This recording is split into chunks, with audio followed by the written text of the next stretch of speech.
ढोलकपुर गांव में रामलाल अपनी बेटी तारा के साथ एक छोटे से घर में रहता था। रामलाल बहुत ही गरीब था।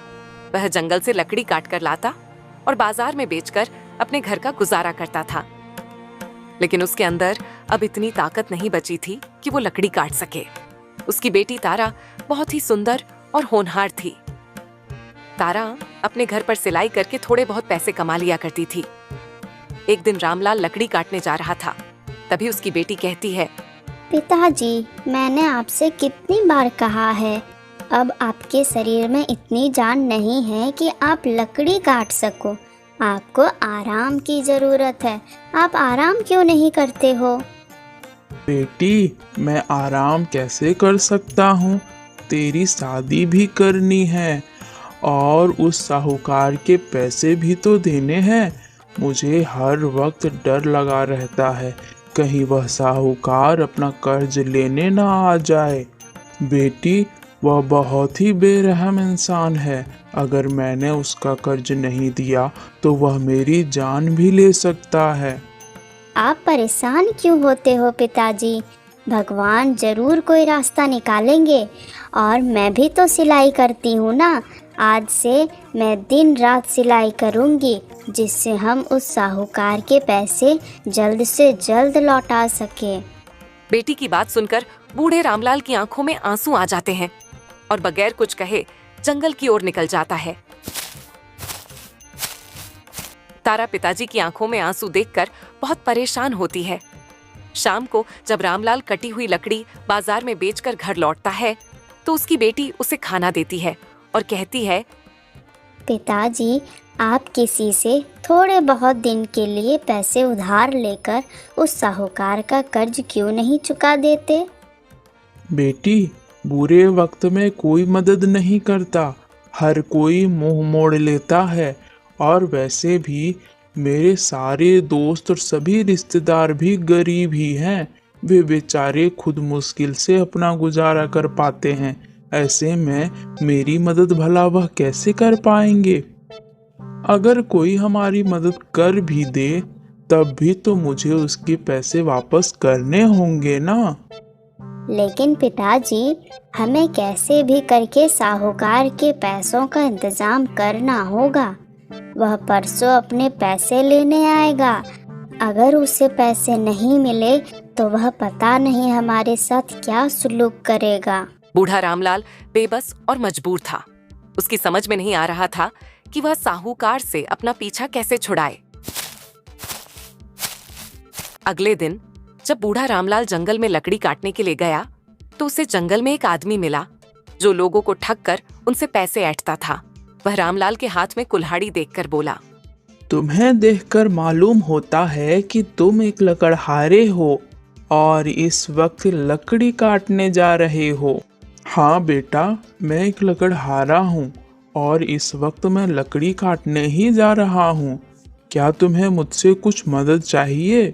मदद तो कुछ नहीं चाहिए, लेकिन अब तुम्हें सजा से कोई नहीं बचा सकता है। राजा तुम्हें सूली पर लटका देंगे या हो सकता है उम्र भर के लिए जेल में डाल दे। यह तुम क्या कह रही हो बेटा? मैंने तो ऐसा कुछ भी नहीं किया जिसके लिए राजा मुझे यह सजा देंगे। क्या तुम नहीं जानते? राजा ने पेड़ काटने पर रोक लगाई हुई है। अगर कोई भी पेड़ काटता हुआ पकड़ा गया तो राजा उसे सख्त से सख्त सजा देंगे। अब तुम्हें मेरे साथ राजा के पास चलना होगा। बेटा, अगर मैं लकड़ी नहीं काटूं तो मेरे घर का गुजारा कैसे होगा? अगर तुम चाहते हो कि तुम्हारे घर का गुजारा चलता रहे और राजा तुम्हें सजा ना दे, तो उसके लिए तुम्हें मुझे कुछ पैसे देने होंगे। मैं राजा को तुम्हारे बारे में कुछ नहीं बताऊंगा। उस ठग की बात सुनकर रामलाल की आंखों में आंसू आ जाते हैं। तुम रो क्यों रहे हो? रोने धोने से काम नहीं चलेगा, पैसों से काम चलेगा। अगर तुम चाहते हो कि राजा तुम्हें सजा ना दे, तो तुम्हें पैसे तो देने ही होंगे, वरना मैं तुम्हें राजा के पास ले जाऊंगा। बेटा, पैसे तो मेरे पास नहीं हैं। तुम चाहो तो मुझे राजा के पास लेकर चल सकते हो। तुम्हें सजा से डर नहीं लगता, जो चंद पैसों के लिए अपनी जान जोखिम में डाल रहा है? मेरी एक जवान बेटी है, मुझे उसकी शादी करनी है। उससे पहले मुझे साहूकार के पैसे भी देने हैं, वरना वह मेरी जान ले लेगा। बूढ़ा रामलाल अपनी सारी बात उस ठग को बताता है। रामलाल की बात सुनकर वह कहता है, देखो, वैसे तो मैं किसी पर भी रहम नहीं करता हूँ, लेकिन तुम बूढ़े हो, पता नहीं क्यों तुम्हारी बातें सुनकर मुझे तुम पर दया आ रही है। मैंने आज तक कोई भी अच्छा काम नहीं किया है, लेकिन हाँ, आज जरूर करूँगा। क्या पता तुम्हारी मदद करने से ईश्वर मेरे पापों को क्षमा कर दे। तभी वो ठग सोने के सिक्कों से भरी एक थैली निकालकर रामलाल को दे देता है। इस थैली में सोने के सिक्के हैं, इन सिक्कों से तुम साहूकार का कर्ज दे देना और बची हुए सिक्कों से अपनी बेटी का शादी कर देना। लेकिन बेटा, मैं इतनी रकम तो मरते दम तक वापस नहीं कर पाऊंगा।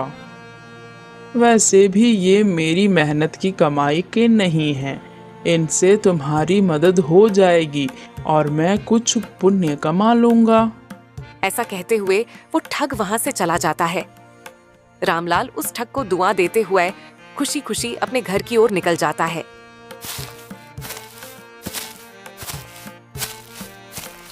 रास्ते में उसे चक्कर आने लगते हैं, इसलिए वह एक पेड़ के नीचे आराम करने के लिए बैठ जाता है। कुछ ही देर में उसे नींद आ जाती है। तभी वहां एक चोर आता है।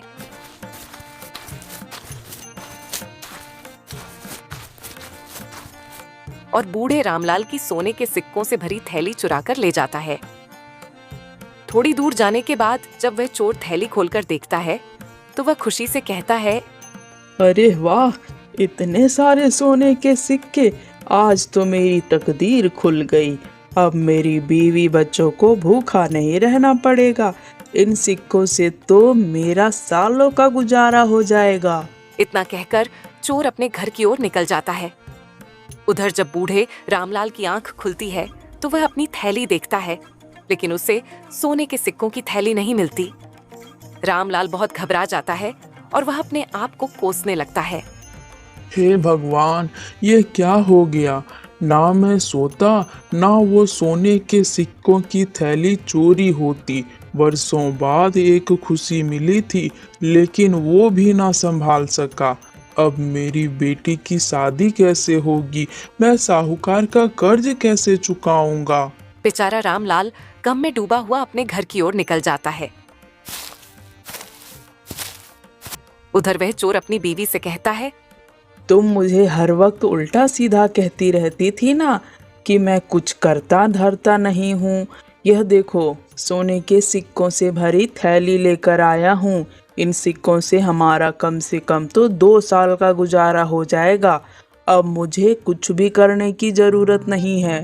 तुम इतने सारे सोने के सिक्के कहाँ से लाए हो?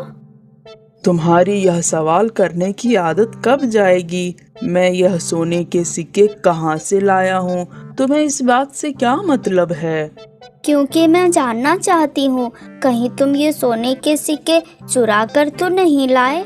हाँ, मैं चुरा कर लाया हूँ। एक बूढ़ा आदमी पेड़ के नीचे सो रहा था, उसी की जेब से मैंने यह सोने के सिक्कों की थैली निकाल लाया हूँ।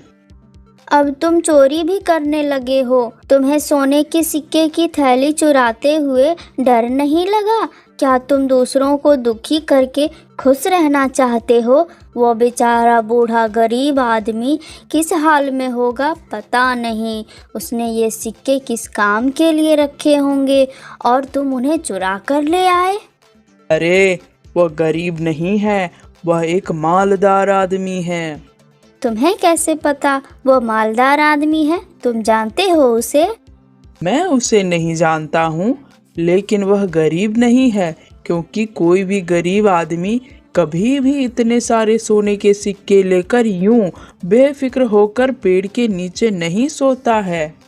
हमें इस बात से कोई मतलब नहीं कि वह मालदार है या गरीब। तुम्हें उसके यह सोने के सिक्के लौटाने होंगे। तुम यह कैसी बेवकूफ़ों जैसी बातें कर रही हो? मैं उस बूढ़े आदमी को कहाँ जाकर तलाश करूँगा?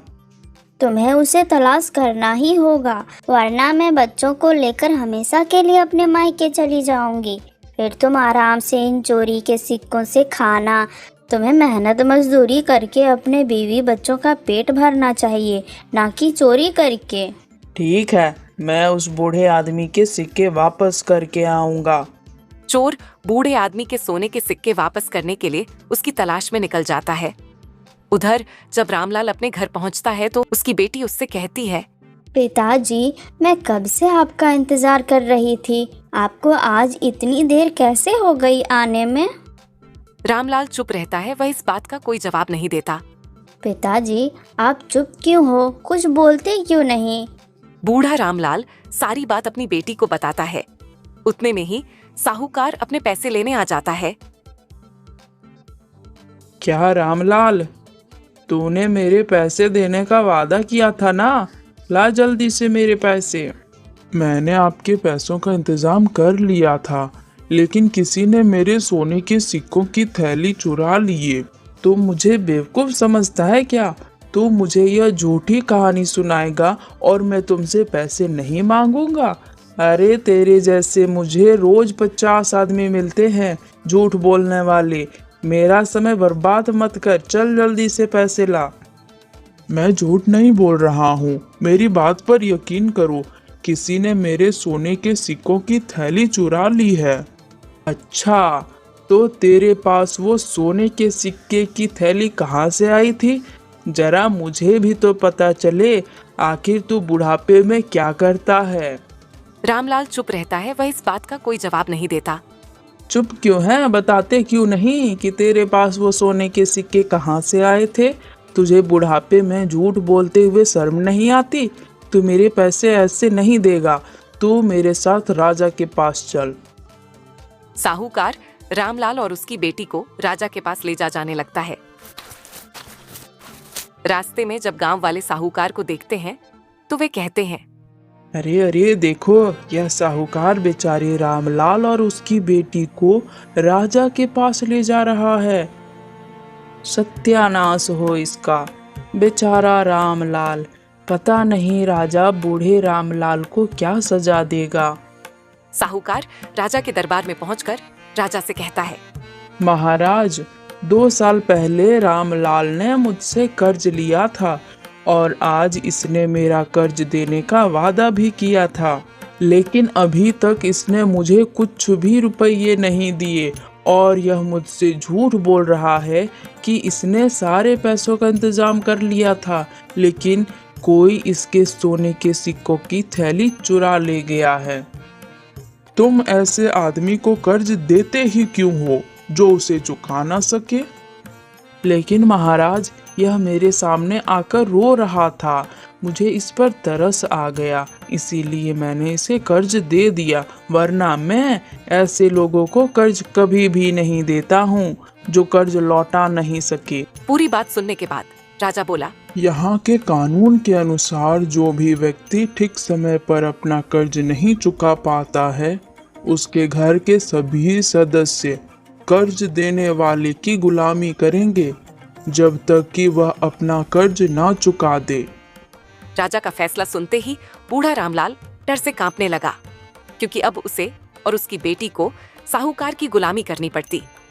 लेकिन मैं बूढ़े रामलाल की उम्र का लिहाज करते हुए मैं इन्हें कर्ज चुकाने के लिए 1 दिन की मोहलत और देता हूँ।